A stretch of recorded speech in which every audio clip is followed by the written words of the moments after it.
Hey there. So to start our pivot table analysis, this may take a few videos to actually show you everything that I want to show you and keep the videos to some reasonable length.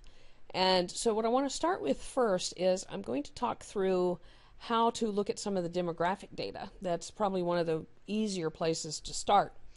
Therefore, right now, and there are certain reasons for this, I'll actually come back to column M a little bit later because there's something else I want to show you with working with that data. But we're going to look at column L, which is demographic question A, which happens to be the what division do you work for. And we'll look at N and O, which have to do with gender and whether you're a supervisor or not. And before I get into actually showing you how to do a pivot table, we need to clean up some of this data even more. As you can see, I still have my data cleaned up as far as the zeros. The zeros have been taken out because we know that's inaccurate. But now what I want to do is I want to actually give these some intelligent titles. I want my headers to actually have some meaningful information there. So I will call this one division because that's the question that it's asking. This one I will call gender, and this one is manager because it's asking if you're a manager or not. Now I want to highlight column L, and I want to do my find and replace again like I did before. And what I want to do here is I'm going to say find the ones and replace that with food for the food department. Replace all. Okay, and close.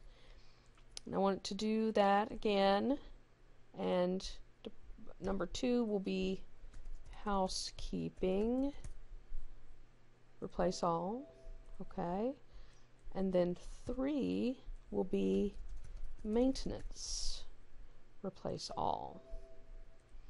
Okay, now let's highlight column N, and for gender, 1 will equal female.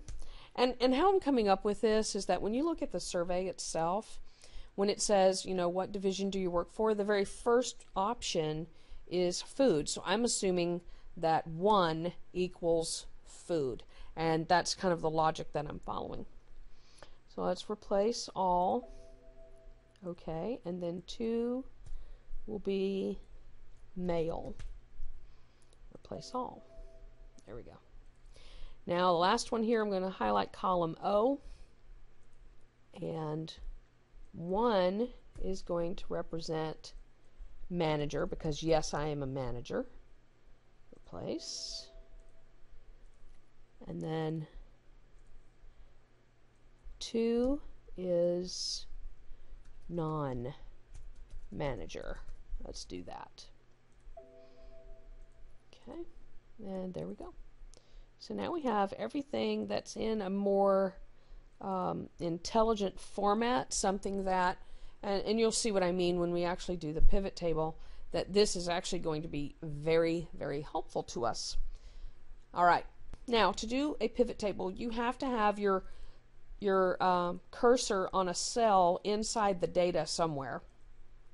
Doesn't really matter where, but you go and click on Insert Pivot Table. It will highlight the entire data set, which is what you want it to do.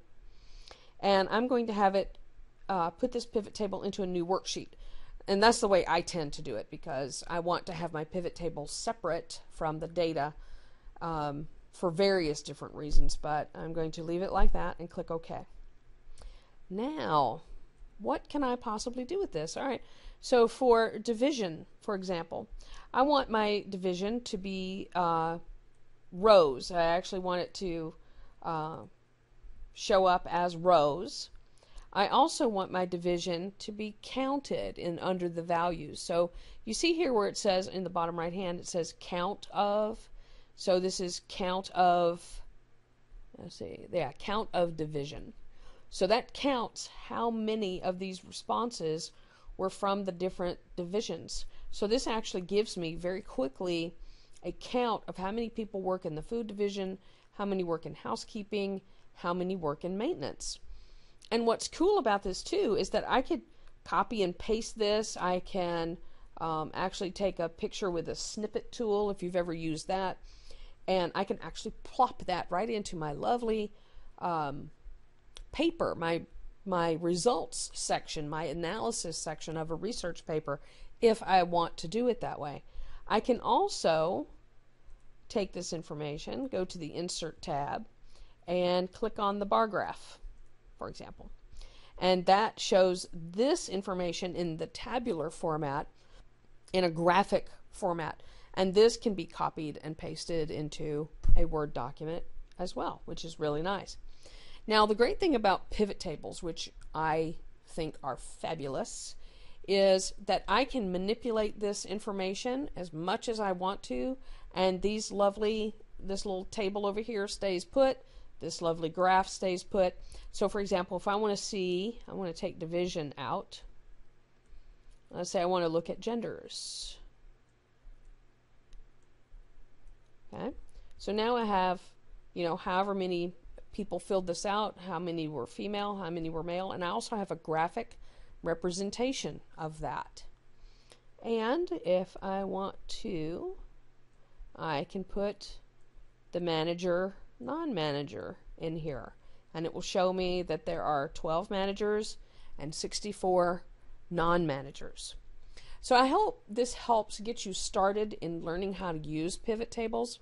The best thing that you can do is, if you haven't used them before, sit down with your data set, follow along, pausing this video where you need to, and make sure that you practice this so you can kind of get a feel for it, because there's a whole lot of things you can do with it. And I have a few more videos coming for you that show you a few other things about what you can do with this information, so be looking forward to that, and I will talk to you soon. Thanks.